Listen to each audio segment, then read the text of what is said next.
저희가 이 코로나에 강을 감당하는 우리의 한국 장로교회가 각 교단들을 마음을 모아가지고 다시 일어서 다시 재봉하기 위하여 이 자리에 모여가신 우리 생명과 소망 되신 주님을 찬양합니다.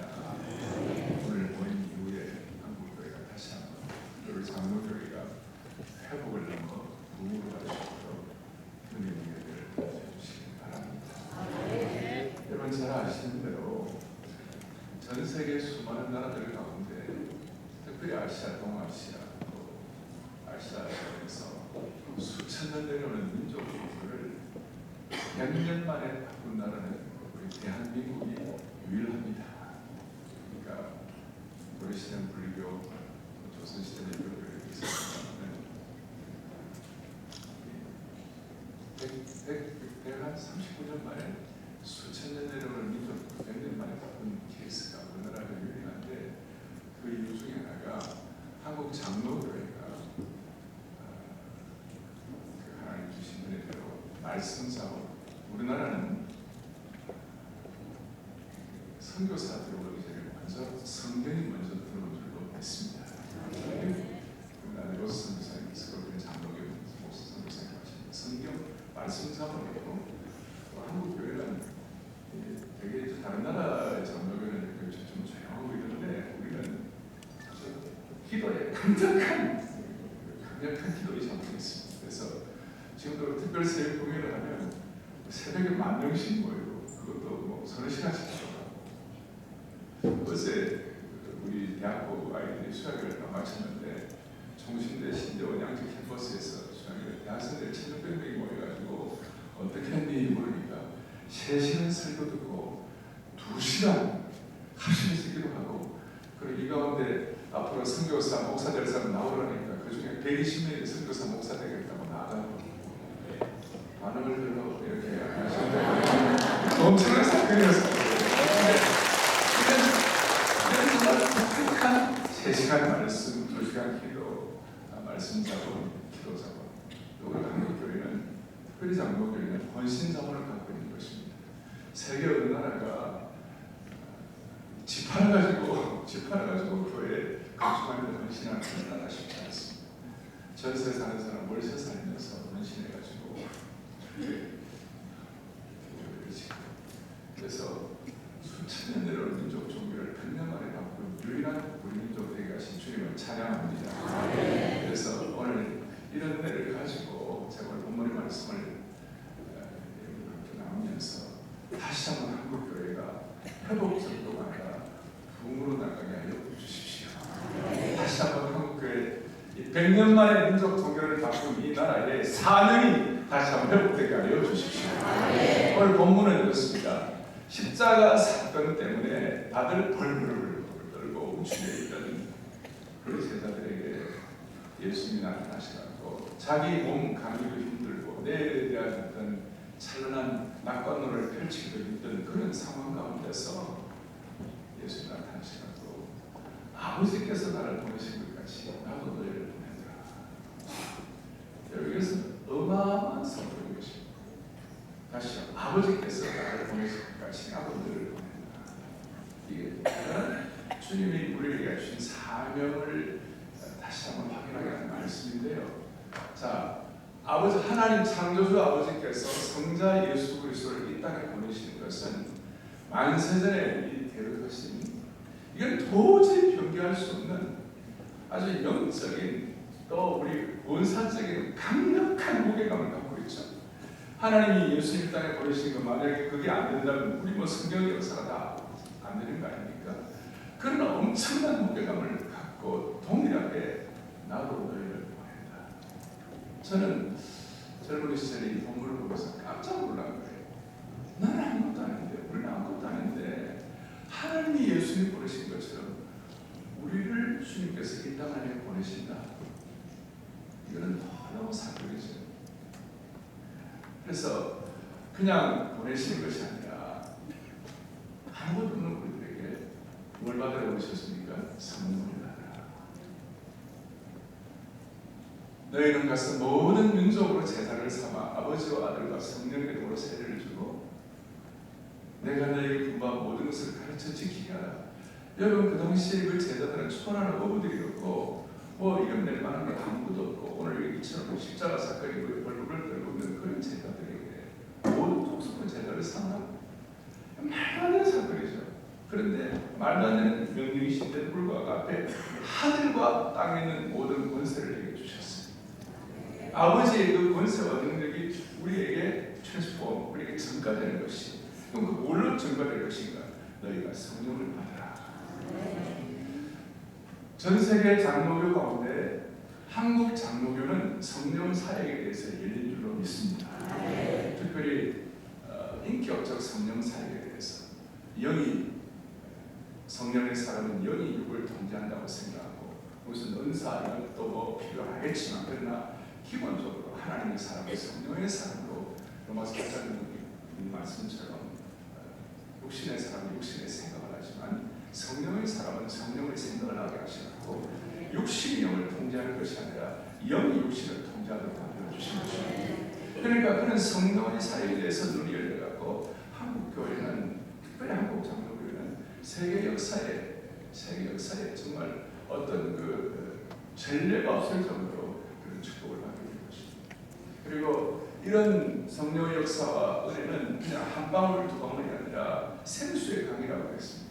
생수의 강이라는 게 원래 이거는 rivers of life, 그러니까 단순한 강이나 강들이라는 것입니다. 이것이 얼마나 강력한지 저 미시시피가 아마존 그다음 뭐 이렇게 세계적인 큰 강들 다 합친 것보다도 더 영광스러운 수많은 강의 능력을 성령 역사를 통해서 이루게 하실 것이다. 그런 것들이 있기 때문에 어떨 때는 이런 사명을 가지고 마음을 다하여 전심을 가지고 투자를 할 때에 여러분과 제가 갖고 있는 부족함이 있지만 우리의 사역의 한계를 돌파할 정도로 그런 은혜를 베풀어 주신 것입니다.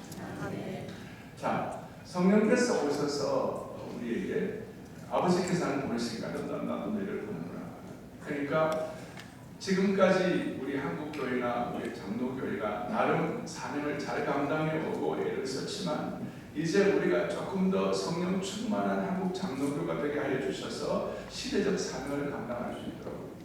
그래서 우리 1세기에 그 제자들은 뭐 남들 같은 연로는 많은 거 없었지만 그 1세기에 전한 제자, 성령 충만한 제자들의 피해 복음 앞에 에베소가 문을 열고 빌립보가 한국을 하고 대로마 제국 100기를 드는 것입니다. 초대교회 강력한 역사가 있으니까 그 대로마 제국이 100기를 들고 기독교를 국교로 공인하고 그런 일이 하는 것입니다. 그래서 제가 오늘 우리가 하나님께 이렇게 부름받았습니다. 하나님의 목회자로 사역자로 또 한국 장로교 교인으로 부름받았습니다. 부름받은 은혜와 특권이 감사하지만 앞으로 이 시대 앞에 이 4차 산업혁명 시대에 우리 앞에 한 번도 펼쳐지지 못한 이 독특한 시대 앞에 우리가 한국교회가 특별히 한국 장로교회가 사명을 감당할 수 있는 보냄받은 사명자의 사역을 잘 감당할 수 있는 축복을 주시길 바라는 것입니다. 그렇게 하려면 두 가지를 적용하고 싶은데 시간 빨리 마치려고 달리고 있습니다.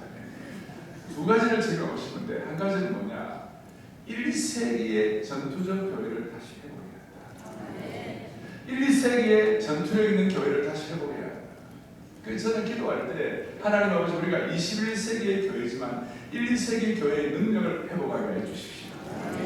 우리가 21st church지만 with the first century power. 우리 1세기 교회의 그 능력이 우리에게 있어지게 하여 주십시오. 이게 무슨 말인가 하면 자 1세기 교회가 능력이 있고 로마 컨스탄틴 대제가 390년에 기독교를 국교로 공인화하고 그러고 난 다음에 기독교가 전투적인 강력함이 이제 화해가 된 것입니다. 국가와 교회가 화해가 되어 같이 가는 것입니다. 화해가 되다가 천년의 역사를 가다 보니까 이게 이제 동화가 되고 세속화가 되고 온통 모든 것이 기독교화된 것입니다. 기독교 건축, 기독교 정치, 기독교 미술, 예술 모든 것이 기독교.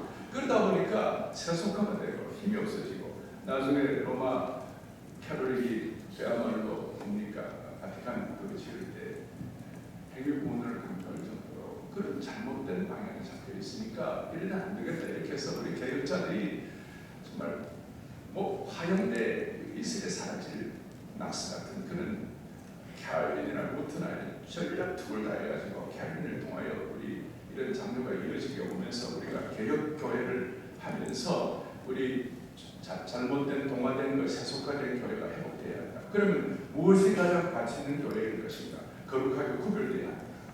이 로마 카톨릭이 내려오는 모든 것들로부터 거룩하게 구별되어야 한다. 그러면 거룩하게 구별되어야 하는 표준이 뭘까? 세 가지가 제대로 되어야 한다. 말씀이 제대로 선포되고 있는가? 한국 교회는 지나간 시간 동안 그래도 본문 성경을 읽어놓고 그냥 예화 만드는 그것이 아니라 그래도 본문에 의거하여 말씀을 전하겠다는 그런 축복을 주시는 데는 감사하는 것입니다. 그런 은혜가 계속 지속돼야 할 것입니다. 말씀이 제대로 선포되고 있는가? 두 번째, 성례전이 제대로 시행되고 있는가? 오늘 성찬 시간입니다만 세 번째, 권승이 제대로 되고 있는가? 저는 어릴 때 저희 부친이 부산 노래 노장도 하시고 제가 이제 장로교 4대인데 제하고 제 동생이 이번에 학동체 부총장이 됐는데 형제는 영광하였다. 자, 그런데 제가 가만히 생각을 해보니까 무슨 이런 우리 사회에 이런 일이 일어나는가. 저희 부친이 예배를 드리기 전에 항상 장로교 12신조를 선포하시고 예배를 드리셨어요. 어릴 때부터 저는 장로교 12신조에 익숙하고 있었어요.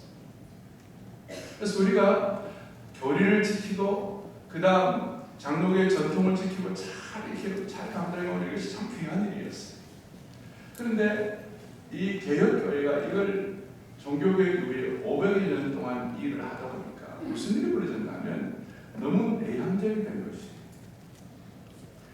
아버지께서 나를 보내신 것 같이 나도 너희를 보낸다는 이 사명을 조금 더 충실히 이해할 수 있는 어떤 그런 집중력이 좀 사라지기 시작했어요. 내향적이 되다 보니까 교회 안에서 내부 분열이 일어나고 아군끼리 싸우고 이런 일들이 많이 일어나고 있어요. 바로 웃기는 이번 장로교의 날이 지나고 난 다음에 한국 교회가 1, 2세기 교회의 전투력을 다시 회복하게 하여 주셔서 보내받은 사명자의 사역을 충실히 감당하는 축복을 주시길 바랍니다. 두 번째로는 그러면 어떻게 하면 보내받은 사명자의 사역을 더 잘 감당할 것인가?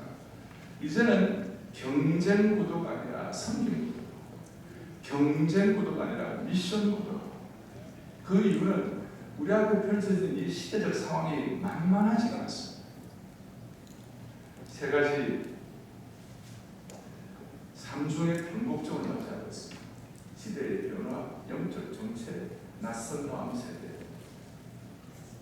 인공지능의 진보로 사람의 일자리가 줄어드는 것이 더 심하게 보였고 챗GPT가 설교문을 작성하려고 하는 이런 시기에 우리가 어떻게 하면 보내받은 사명자의 삶을 잘 살아갈 수 있을 것입니다. 어떻게 성경적 가치관 한국교회가 가신 말씀 자본, 기도 자본, 헌신 자본을 유지할 수가 있을 것입니다. 교파적으로 분파적인 분열을 멈추고 우리에게 주신 복음의 절대적 하나님 말씀의 절대 진리, 예수 그리스도의 유일성, 공교의 중요성, 성령의 능력과 주권 이런 것들을 어떻게 지켜나갈 것인가? 제가 볼 때 한국 교회가 특별히 우리 장로 교회가 성경구도, 미션구도, 또 영적인 비대칭 전략을 가지고 골리앗이 칼 들고 나왔을 때 비대칭 전략의 것은 다윗은 가만히 있다 같이 칼 들고 나온 것이 아니라 물면 들고 나온 것입니다. 링컨이 막 전쟁하고 싸우는데 그 전략을 있어서 막 그래야 되는데 갑자기 링컨은 기도하고 들어가는 거지. 여호사밧 앞에 수많은 대군들이 왔을 때 찬양대 나가시는 거예요. 비대칭 전략입니다. 한국 교회가 시대할 때 모든 사람들이 뻔히 알만한 그런 어떤 작전이 아니라 강력한 영적 비대칭 전략, 성경구도 미션구도를 가지고 승리하는 축복을 주시기를 간절히 바랍니다. 작년도 9월 26일 날 한국교회 섬김의 날이라고 해서 저희들이 목사님들, 사역자들, 사모님들 정말 5,596명의 이런 사역자들 같이 모였습니다. 모여가지고 1박 2일 동안 집회를 하는데 지방에서 오신 분들은 뭐 숙소들이 다 없으니까 우리 교우들이 이제 홈스테이를 할까요? 이렇게 다 해서 상당히 많은 관심을 하고 이렇게 했는데 오히려 한국교회 성김일날을 이렇게 하면서 우리가 어떻게 앞으로 이 미션 구도로 제대로 나가야 되는가 슬로건을 하나 주셨습니다. 사람에게는 진심으로, 하나님께는 전심으로, sincere people, wholehearted to God. 한국 장로교회가 시대 앞에 사람에게는 진심으로, 하나님께는 전심으로 가면 하나님이 반드시 역사해 주시리라 믿습니다. 2010년이 에딘버러 선교 100주년이었습니다. 스코틀랜드 장로교회 거기서 선교에 대한 열정과 꿈을 가지고 선교대회를 하고 그때 우리 한국 일제시대 시작이었지만 3월 마페 선교사님하고 이렇게 해가지고 한국 장로교회가 에딘버러에 대표단을 파송했어요. 거기서 이제 무슨 일이 있었는가 제가 보니까 제가 2010년도에 에딘버러 대학교에 이 장로교 개혁교단이 모여가지고 전날전에 집회를 했는데 그날 제가 말씀을 전했는데 자료에 뭘 좀 중요한 게 없을까 하고 제가 살펴보았더니 1910년도에 사무엘 마페 선교사님이 한국 장로교를 대표해가지고 오셔갖고 뭐라고 얘기하냐면 1910년에 조선 사람들은 한국 사람들은 경제적으로나 정치적으로 희망이 없습니다. 당연히 일제시대에 이제 시대가 시작되니까 식민지 시대가 시작되니까 희망이 없습니다. 어쩌면 한국의 전통사회도 희망이 없습니다. 그런데 한국 사회가 딱 하나 희망이 뭐냐면 한국이 영적으로는 강국이 될 것입니다. 한국 장로교를 중심으로 해가지고 영적으로는 강국이 될 것입니다. 자, 그러면서 눈물이 막 났어요. 그날 저녁 그 예화를 제가 같이 나누는데요. 여러분, 우리는 러시아보다도 땅덩어리가 적습니다. 우리가 중국보다 인구가 적습니다. 일본보다 경제가 약합니다. 그러나 하나 딱 강한 게 있습니다. 그것이 무엇입니까? 한국 교회가 더 강한 것입니다. 한국 교회가 강한 것입니다. 한국 교회가 강하다고 할 때는 한국 교회 70% 이상 차지하는 한국 장로교회가 역할을 잘 감당하면 하나님이 은혜를 베풀어 주실 것입니다. 오스틴스라는 소명이라는 이 글을 쓴 유명한 저자이고 옥스퍼드 교수가시고 시대적인 인물이신데 제가 지난 12월에 그분과 같이 식사를 하면서 진지한 얘기를 했어요. 자, 한국보다도 인도네시아가 지금 더 크리스찬이 더 많습니다. 인도네시아가 2억 8천만인데 15%가 크리스찬이니까 이슬람 최고의 이슬람 국가이긴 하지만 크리스찬이 많습니다. 브라질이 우리보다 크리스찬이 많습니다. 나이지리아가 더 많습니다. 그러나 인도네시아나 브라질이나 나이지리아가 지금 세계 기독교의 어떤 그 역할 입장에서 볼 때에 한국보다 더 많은 역할을 그렇게 말할 수가 없다는 것입니다. 왜냐하면 한국 사회는 장로교가 중심돼가지고 정치, 경제, 입법, 문화, 사회 모든 영역에서 나름대로 리더십을 구축하고 있기 때문에 이 리더십이 건강하게 잘 가기만 하면 한국 사회는 그래도 시대 앞에 세계 이 보훈주의권과 세계 교회의 귀한 역할을 감당하게 될 것이다. 그렇게 해서 미국 교회의 리더십을 앞으로 한국 교회가 좀 같이 나누어서 짐을 져야 할 시대가 왔다 그렇게 했습니다.